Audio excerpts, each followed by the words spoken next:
name is Nina, and for this project, I'll be sharing my three personal stories that reflects my experiences with conflicts and relationships. Starting with number one, um, starting with number one, I wanted to talk about friendship. So personally, me and my friend, we used to be inseparable, but over time, we stopped communicating.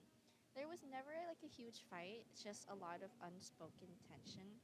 I always felt like everything was one-sided, and I was always the one initiating the plans. And eventually, since I stopped reaching out, she didn't reach out either.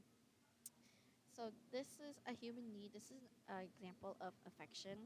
I really did value her and her friendship, but people come and go.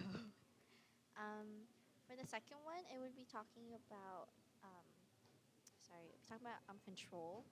I was in high school. I was at a key club event. Um, when I was in high school, I was competing with a friend over a leadership position in a club. We both wanted to be president of the key club. I put in a lot of work. I campaigned really hard and ended up winning the position, but I didn't want to tell her because I didn't want to ruin our friendship. She ended up distancing from me, but it's okay. I got what I wanted, but I did realize that I lost a good friendship in the process. And lastly, for the last example, it's going to be inclusion, and this kind of involves my workplace.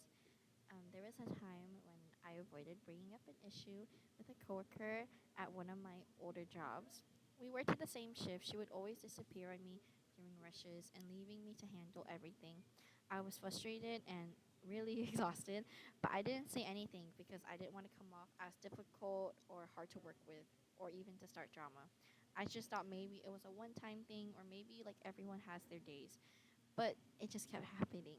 Eventually, I got burned out and ended up quitting the job that I, I did plan on quitting the job, but looking back, I avoided the conversation and made the problem worse, and it cost me the job that I actually liked.